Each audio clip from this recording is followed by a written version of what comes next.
ಜನಾರ್ದನ್ ರೆಡ್ಡಿ ಬಿಡುಗಡೆಗಾಗಿ ಖಾಜಾ ಬಂದೇ ನವಾಜ್ ದರ್ಗಾದಲ್ಲಿ ಹರಕೆ ಸಲ್ಲಿಕೆ. ಓಬಳಾಪುರಂ ಮೈನಿಂಗ್ ಪ್ರಕರಣಕ್ಕೆ ಸಂಬಂಧಿಸಿದಂತೆ ಸಿಬಿಐ ಕೋರ್ಟ್ ಗಂಗಾವತಿ ವಿಧಾನಸಭಾ ಕ್ಷೇತ್ರದ ಶಾಸಕ ಜನಾರ್ದನ ರೆಡ್ಡಿ ಅವರನ್ನ ಬಂಧಿಸಿದ ಬಳಿಕ ಕಲ್ಯಾಣ ಕರ್ನಾಟಕ ರಕ್ಷಣಾ ವೇದಿಕೆಯ ರಾಜ್ಯಾಧ್ಯಕ್ಷರಾದ ಸೈಯದ್ ಜಿಲಾನಿ ಪಾಷಾ ಖಾದ್ರಿ ಅವರು ಜನಾರ್ದನ್ ರೆಡ್ಡಿ ಬಿಡುಗಡೆಗಾಗಿ ಗುಲ್ಬರ್ಗಾ ನಗರದ ಖಾಜಾ ಬಂದೇ ನವಾಜ್ ದರ್ಗಾದಲ್ಲಿ ಹರಕೆಯೊಂದನ್ನ ಹೊತ್ತಿದ್ದರು. ಈ ಹಿನ್ನೆಲೆಯಲ್ಲಿ ಅವರು ಹೇಳಿಕೊಂಡಂತೆ ಹರಕೆಗಾಗಿ ಕಲಬುರಗಿ ನಗರದಲ್ಲಿರುವ ಖಾಜಾ ಬಂದೇ ನವಾಜ್ ದರ್ಗಾಕ್ಕೆ ತೆರಳಿ ವಿಶೇಷ ಪ್ರಾರ್ಥನೆ ಸಲ್ಲಿಸಿ ಪುಷ್ಪ, ಹೂವು ಹಾಗೂ ಚಾದರ್ ಅರ್ಪಿಸುವ ಮೂಲಕ ಕುಟುಂಬ ಸಮೇತ ಹರಕೆ ಸಲ್ಲಿಸಿದರು. ಇಂದು ನಡೆದ ಈ ಧಾರ್ಮಿಕ ಕಾರ್ಯಕ್ರಮದಲ್ಲಿ ಭಕ್ತರು ಹಾಗೂ ಬೆಂಬಲಿಗರು ಪಾಲ್ಗೊಂಡಿದ್ದು ಶ್ರದ್ಧಾ ಮತ್ತು ಭಕ್ತಿಯಿಂದ ಕಾರ್ಯಕ್ರಮ ಜರುಗಿತು. ರಾಜ್ಯಾದ್ಯಂತ ಜನಾರ್ದನ್ ರೆಡ್ಡಿಯ ಅಭಿಮಾನಿಗಳು ಈ ಬೆಳವಣಿಗೆಯನ್ನ ಹರ್ಷದಿಂದ ಸ್ವಾಗತಿಸಿದ್ದಾರೆ. ಅಸ್ಸಲಾಮು ಅಲೈಕುಂ, ಎಲ್ಲರಿಗೆ ನಮಸ್ಕಾರ.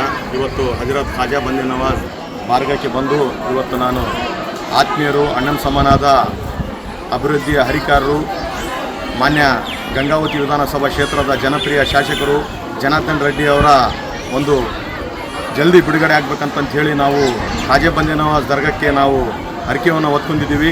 ನನ್ನ ಕುಟುಂಬ ಸಮೇತವಾಗಿ ಬಂದು ನಾನಿವತ್ತು ಖಾಜಾ ಬಂದೇ ನವಾಜ್ ದರ್ಗಕ್ಕೆ ಬಂದು ಹರಕೆಯನ್ನು ತೀರಿಸಿದ್ದೀನಿ.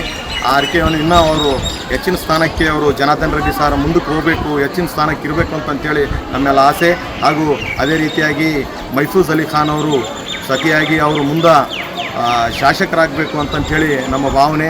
ಖಾಜಾ ಬಂದೇ ನವಾಜ್ ಮಾರ್ಗದಲ್ಲಿ ನಾವು ಮನ್ನತನ್ನು ಮಾಡ್ಕೊಂಡಿದ್ದೀವಿ. ಅದೇ ರೀತಿಯಾಗಿ ಇವತ್ತು ಗಂಗಾವತಿ ವಿಧಾನಸಭಾ ಕ್ಷೇತ್ರದಲ್ಲಿ ಅನೇಕ ಇವತ್ತು ಅಭಿವೃದ್ಧಿ ಕಾರ್ಯಗಳಲ್ಲಿ ಮುಂದುವರಿಲಿ ಜನಾರ್ದನ್ ರೆಡ್ಡಿ ಅವರು ಅಂತಂಥೇಳಿ ನಾನು ಈ ಸಮಯ ಇವತ್ತು ನಾನು ಗುಲ್ಬರ್ಗ ಖಾಜಾ ಬಂದೇ ನವಾಜ್ ದರ್ಗಾಕ್ಕೆ ಬಂದು ಕುಟುಂಬ ಸಮೇತಕ್ಕೆ ಬಂದು ನಾನು ಹರಕೆಯನ್ನು ತೀರಿಸಿದ್ದೀನಿ. ಅದೇ ರೀತಿಯಾಗಿ ಮುಂದಿನ ದಿನಮಾನಗಳಲ್ಲಿ ಅವರು ಜನಾರ್ದನ್ ರೆಡ್ಡಿ ಅವರು ಹೆಚ್ಚಿನ ಉನ್ನತ ಸ್ಥಾನಕ್ಕೆ ಹೋಗ್ಬೇಕಂತಂಥೇಳಿ ನನ್ನ ಕುಟುಂಬ ಪರವಾಗಿ ನಾನು ಕೇಳ್ಕೊತಾ ಇದ್ದೀನಿ. ಜೈ ಹಿಂದ್, ಜೈ ಕರ್ನಾಟಕ ಮಾತೆ.